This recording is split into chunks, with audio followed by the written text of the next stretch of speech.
वो ज्यादा मजबूत है। पीडीए की ताकत के आगे भारतीय जनता पार्टी को भी थराना है तो मेड इन इंडिया से थराना है। ये है भारत, ये भारत के हैं और अगड़े के हैं। क्या बताया आपने, बड़ा शॉर्ट नाम आपने बताया, पीडीए। राहुल गांधी लगातार रस्साकसी कर रहे हैं, तेजस्वी यादव लगातार बयान दे रहे हैं, पूरा फोकस दलितों पर करने की में बात। भी एक उनके ही एक आका है, काका है। कौन है वो कौन है सब जानते हैं। बिहार में भ्रष्टाचार का देश में और दुनिया में सबसे बड़े साम्राज्य की बात है। ये जितने आप कांग्रेस और राजद और ये तमाम जो महाठगबंधन की बात नाम है, उन्होंने जो ऑपरेशन सिंदूर की कर्नल थी उनके ऊपर एक विवादित कान खोल करके नरेंद्र मोदी किसी के डराने से लगता है, इनको शर्म नहीं है और इनको अपने किए हुए अपने पिता के कुकर्म को और वो उस पर मुहर डाले और स्वयं उसमें वो पार्टी है।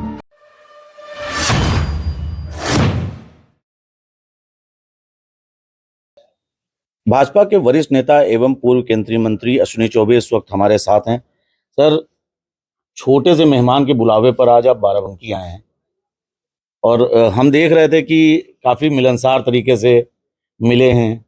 कौन है आपका ये नन्हा दोस्त? अरे वाह, ये दोस्त मेरा ये है, इधर आओ ही।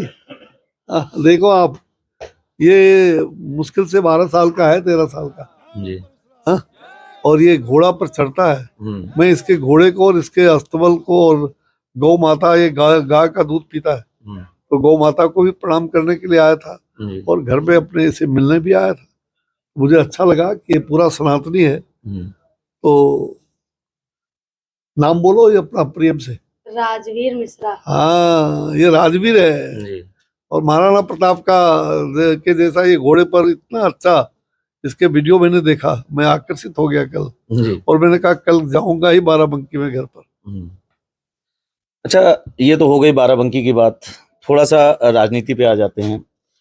काफी लंबा समय आपने भाजपा में दिया, भाजपा को लगातार अनवरत सेवा करते चले आ रहे हैं। देखा जाए तो पिछले काफी समय से केंद्र में और राज्य में भाजपा की सरकार है। अखिलेश यादव लगातार चर्चाएं कर रहे हैं। उनका कहना है कि जो हमारा पीडीए है वो ज्यादा मजबूत है, पीडीए की ताकत के आगे भारतीय जनता पार्टी घुटने टेक देगी। वहीं मायावती जी ने अब कहीं ना कहीं इसी बात को लेकर अपना भाईचारा मोर्चा शुरू कर दिया है। तो क्या देखते हैं कि एक तरफ अखिलेश यादव का पीडीए, एक तरफ पिछड़ा दलित अल्पसंख्यक जो बात थी, तो उस पर भी लगातार सवालिया निशान, तो उस पर क्या कुछ सोचते हैं आप? देखिए, देश को आज सबसे बड़ी आवश्यकता जो है, और जो लोग ये दावा करते हैं कि मेरा ये मजबूत है, वो आज हाशिए पर है और जनता ने उनको हाशिए पर दे रखा है।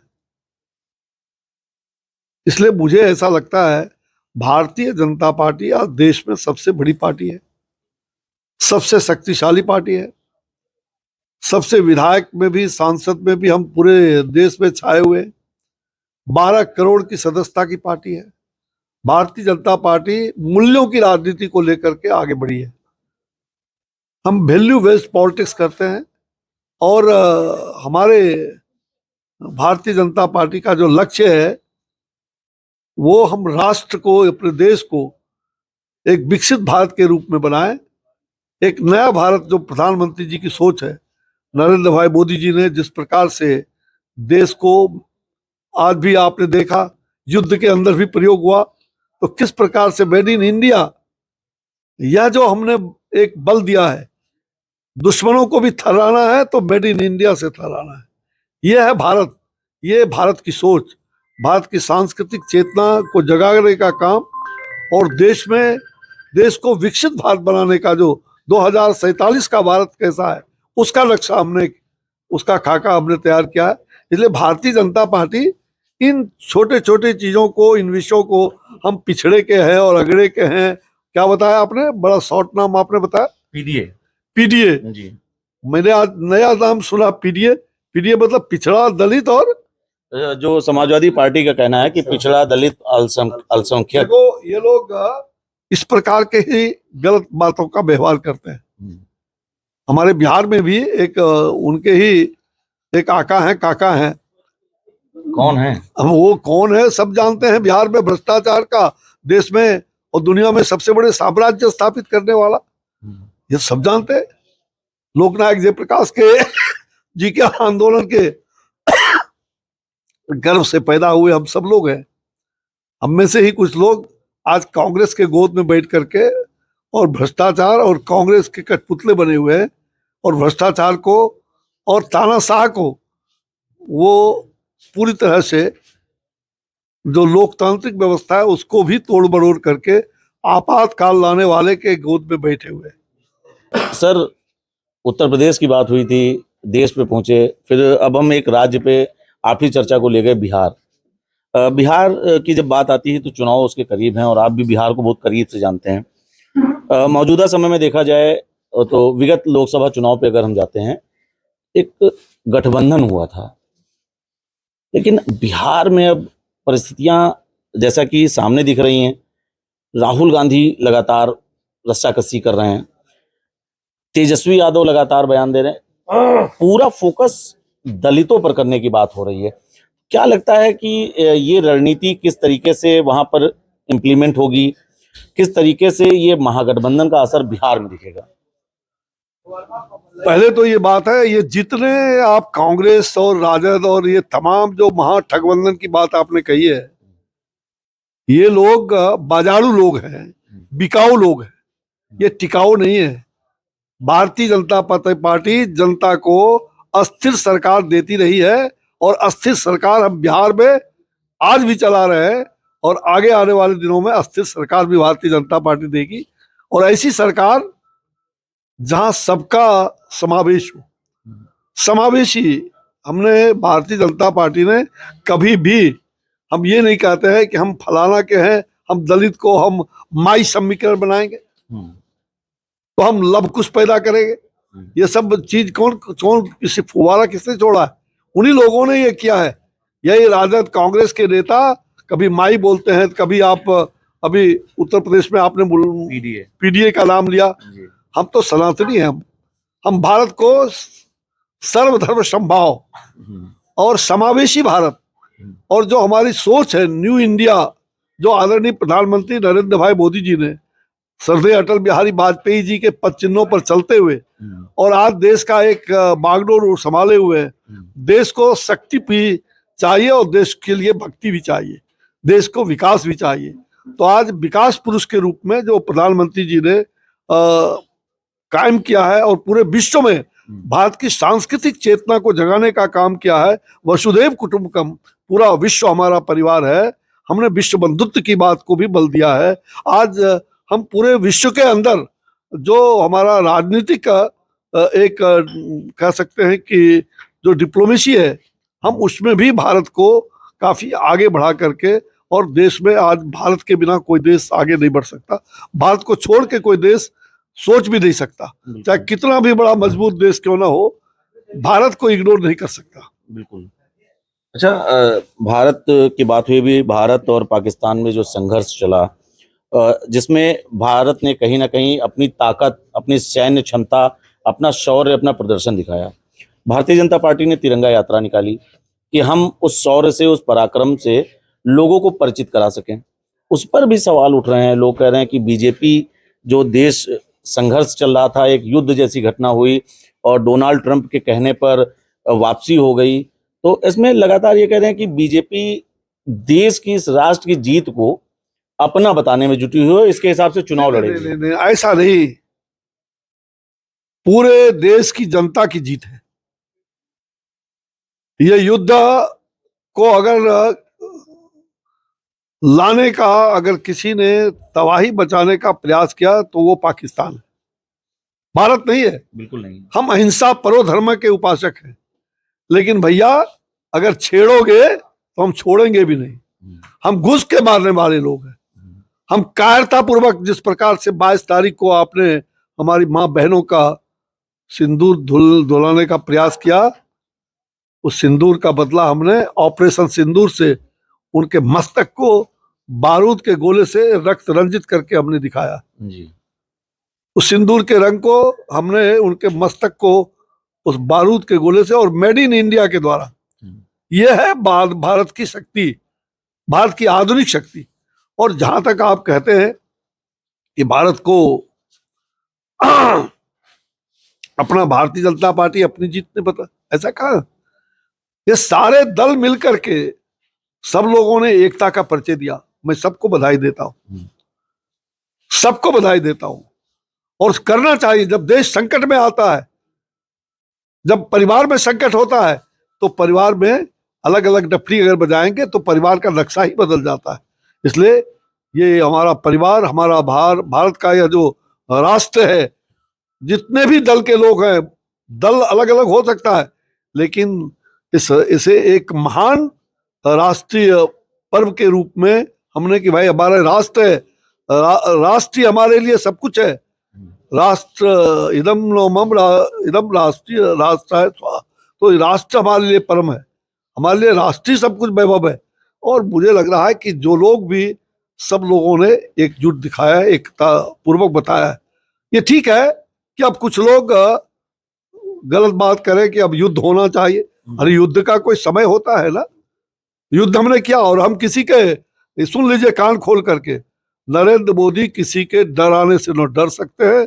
उन्होंने भारत का सीना 156 इंच कर दिया है। भारत की हर एक जनता का सीना 156 इंच है। 62 का भारत नहीं है, ये 2025 का भारत है।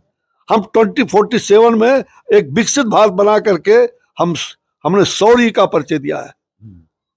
हम शौर्य का परिचय हमने दिया है। हमारी गाथा, हम महाराणा प्रताप छत्रपति शिवाजी के वंशज हैं, हम परशुराम के वंशज हैं, हम श्री राम के वंशज हैं। हमें कोई डरा नहीं सकता। और हम वसुधैव कुटुंबकम, पूरा विश्व हमारा परिवार है। हम इस भाव से भ्रातृत्व और बंधुत्व को हम कभी नहीं छोड़ सकते। और आपने देखा कि G20 में दुनिया के तमाम देशों ने विश्व बंधुत्व की बात कही, और जो सारे देश ने वसुधैव कुटुंबकम की बात कही। ये बड़ी बात है ना। हम भारत की सांस्कृतिक चेतना को हमने जगाने का काम किया है। इसलिए जहां तक हमारे नेता, हमारे प्रधानमंत्री, आज वो सबके नेता है, सबके प्रधानमंत्री है, और तिरंगा झंडा सबका है। बिल्कुल। ये किसको मना किया है कि तुम तिरंगा झंडा लेकर के भारत का शान मत बढ़ाओ?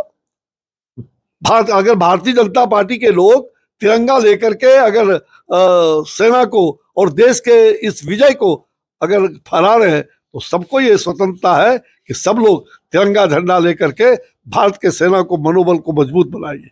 तो इसमें कहीं कोई पार्टी की बात नहीं है कि पार्टी अलग से हाँ, हम पार्टी के कार्यकर्ता क्यों नहीं विजय दिवस मनाएंगे? ये विजय दिवस पार्टी के लिए भी है और देश के लिए है कि पार्टी ने हमारा शौर्य और वीरता को हमने अपने पराक्रम के माध्यम से, जो हमारे सेना है, उनके मनोबल को कभी टूटने नहीं देंगे, उनके मनोबल को कभी गिरने नहीं देंगे। और आतंकवादियों को धूल ही नहीं चटाना है। आतंकवादी पूरे विश्व के लिए ग्लोबल है। ये ग्लोबल आज पूरा अमेरिका से लेकर के जितने भी बड़े बड़े साम्राज्यवादी देश हैं, चाहे वो जर्मनी हो, जापान हो, सबको इस आतंकवाद से खतरा है। और आतंकवाद वो किसी परिवार का नहीं होता। और जो पाकिस्तान आतंकवादियों को सह दे रहा है, कल इसी आतंकवादी के माध्यम से पाकिस्तान की खात्मा भी होगी, मैं आपको कह देता हूं। और पाकिस्तान के नक्शे भी बदले जाएंगे। और इसलिए ये कह देना कि युद्ध बंद कर दिया ट्रंप के कहने पर, अरे एक जमाना था, उस समय भी अमेरिका ने कहा था, अटल जी को कहा था, अटल जी आपका गेहूं बंद कर देंगे। अटल जी ने क्या जवाब दिया था? उन्होंने कहा था उस समय अमेरिका के राष्ट्रपति जी को कि ये भारत है, यहाँ के किसान, यहाँ के मजदूर मेहनत करके और गेहूं उपजाएंगे, तुम्हें गेहूं का क्या दिखाते? और भारत को परमाणु शक्ति, भारत किसी से कम नहीं, भारत कभी डरने वाला नहीं। और हमने परमाणु विस्फोट भी उस समय किया था, पोखरण का विस्फोट किया था।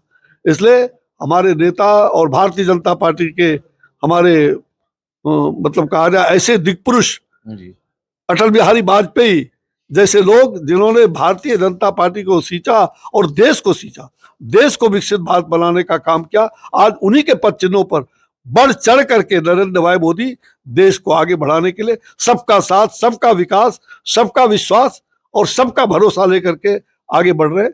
तो फिर हम अपनी जीत कहाँ कह रहे हैं? ये पूरे देश की जीत है। अच्छा, इसी में एक बात सर और अपडेट कर लें कि जैसा आप देश की बात की, आपने कहा सर्वदल साथ में आया, लेकिन मौजूदा समय में देखा गया जब सीज फायर हुआ और जब संघर्ष चल रहा था उस दौरान कांग्रेस लगातार स्पेशल सेशन की डिमांड करती रही। वो लगातार इस बात पे अड़े रहे कि संसद में विशेष सत्र बुलाया जाए। हालांकि तृणमूल कांग्रेस ने इस पर साथ नहीं दिया, इसलिए सत्र नहीं हो पाया। जिस समय देश विषम परिस्थितियों से गुजर रहा हो, उस दौरान इस प्रकार के सदन की मांग करना, प्रतिक्रिया आपकी? भाई देखिए, सदन के हम भी सदस्य रहे हैं, बिल्कुल।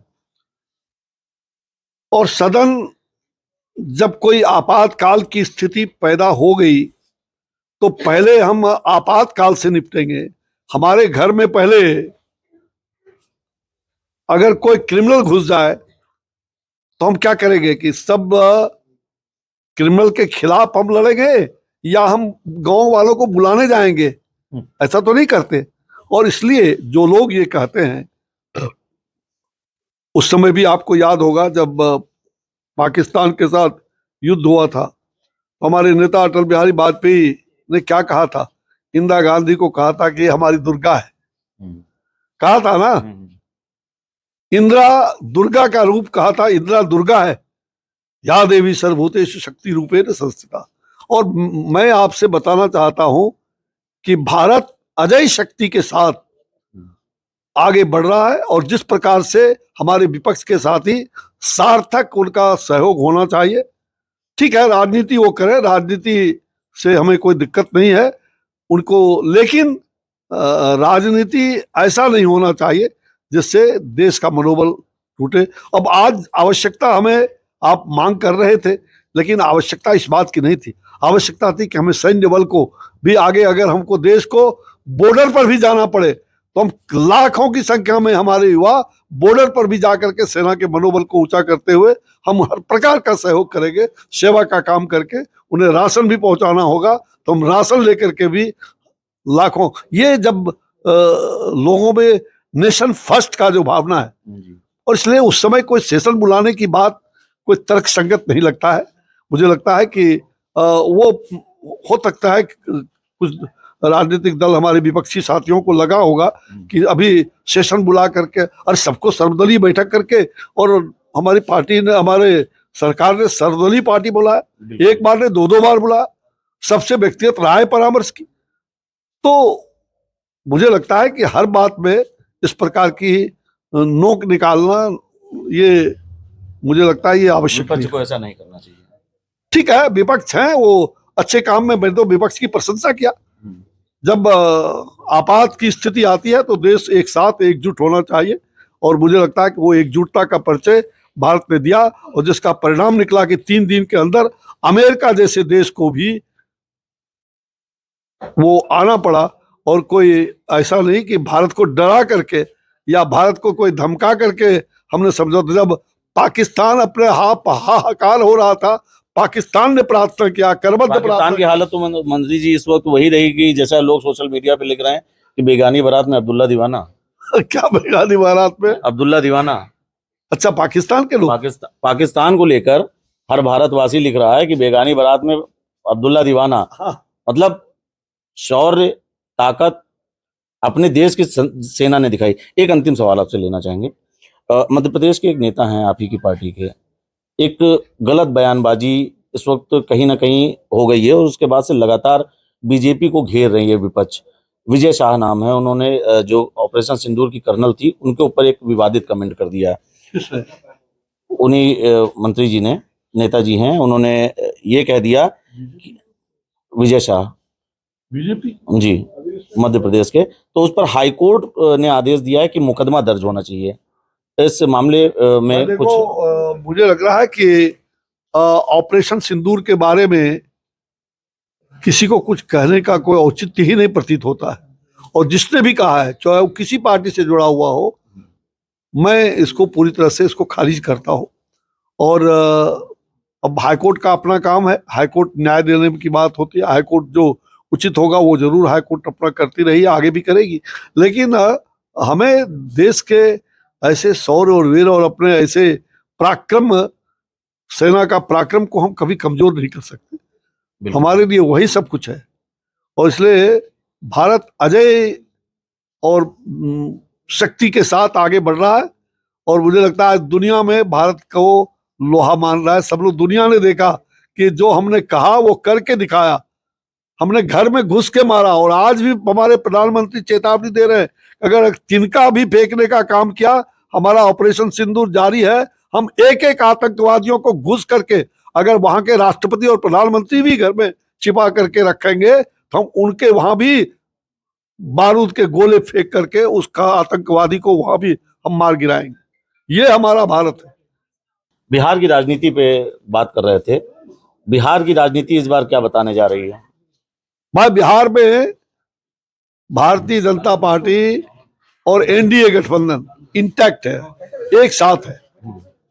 और जो ये यूपीए गठबंधन आप देख रहे हैं, जिसको आप कहते हैं ना इंडिया, अब तो इंडिया गठबंधन रहा ही नहीं, वो सब जगह टूट चुका है, बिखर चुका है। अब पूरे राज्यों में, देश के अंदर वो सारे गठबंधन, वो महाठगबंधन पहले भी मैं कहता था, वो महाठगबंधन है, वो बिकाऊ लोग है। और जहां तक बिहार की बात है, तो बिहार में एक ही लड़ाई है। बिहार में लड़ाई है भ्रष्टाचार और बनाम ईमानदार लोगों का। बिहार में लड़ाई है। तेजस्वी जी कह रहे हैं कि हमको सरकार नहीं बनानी, हमको बिहार बनाना है। क्या लगता है पहले ही हार मान लिए कि हमको सरकार नहीं बनानी है? भाई देखो, बिहार बनाना है, उनको बिहार से लेना देना क्या है? वो कहते हैं कि रोजगार देंगे, रोजगार के बदले, और लोगों का जमीन, कितने लोगों को जमीन लिखवा लिया, कितनों का। आज भी ईडी का केस चल रहा है। इनको लाज नहीं लगता है, इनको शर्म नहीं है, और इनको अपने किए हुए, अपने पिता के कुकर्म को, और वो उस पर मुहर डाल रहे हैं, और स्वयं उसमें वो पार्टी है, स्वयं वो पार्टी है। इसलिए मुझे लग रहा है कि ये देश के अंदर, बिहार के अंदर ये लोग कहीं चलने वाले नहीं। ये कितनों लाख, आज पूरी बिहार की जनता नरेंद्र मोदी जी के साथ है, एनडीए के साथ है। नरेंद्र मोदी जी के हर एक अच्छे कामों की सराहना कर रही है। और बिहार की जनता इस बार 2025 में 225 का हमारा टारगेट पूरा होगा, और एक ऐसा प्रचंड बहुमत से एनडीए, भारतीय जनता पार्टी, प्रधानमंत्री नरेंद्र मोदी जी के नेतृत्व में, उनके मार्गदर्शन में, और हमारे नीतीश कुमार जी जो बिहार के मुख्यमंत्री है, वो 20 साल से उन्होंने हेक्टिक, मतलब कहा जाए बिहार का एक विकास पुरुष के रूप में वो आगे आए हैं। और लोग चाहते हैं कि फिर से वो मुख्यमंत्री बने। तो निश्चित रूप से हमारी पार्टी की ये सोच है, और मुझे ऐसा लगता है, अब वो मुख्यमंत्री वो पहले भी थे, आगे भी रहेंगे। जब तक चाहेंगे वो एनडीए, तब तक वो रहेंगे। इसलिए इसमें कहीं दो मत नहीं। और मुझे लगता है कि 2025 में प्रचंड बहुमत के साथ एनडीए जीतेगी, और हम सरकार बनाएंगे, और विकसित भारत बनाने में बिहार का सबसे बड़ा श्रेय रहेगा। तो एक विकसित बिहार बने। विकसित भारत तभी बनेगा, बिना विकसित बिहार का विकसित भारत नहीं बन सकता। एक बड़ा बयान आया है, उनका साफ तौर पर कहना है कि 2025 में भारतीय जनता पार्टी एनडीए एक बड़ा रिकॉर्ड बनाने जा रही है, और कहीं ना कहीं ये रिकॉर्ड जीत का होगा, उस परचम का होगा, जिसमें एक बड़ी बात सामने निकल कर आई है कि विकसित भारत को बनाने के लिए विकसित बिहार की आवश्यकता है, और ये विकसित बिहार प्रधानमंत्री नरेंद्र मोदी के नेतृत्व में मिलेगा। इसके साथ ही भारत पाकिस्तान के संघर्ष को लेकर भी उन्होंने साफ तौर पर पाकिस्तान को दो टूक दी है, और एक सख्त लहजे में ये कहा है कि भारत ने जिस तरीके से पाकिस्तान में घुस के मारा है, आने वाले समय में अगर पाकिस्तान को हिमाकत करेगा तो फिर घुसकर वैसे ही मारेंगे। बाराबंकी से नितेश मिश्रा।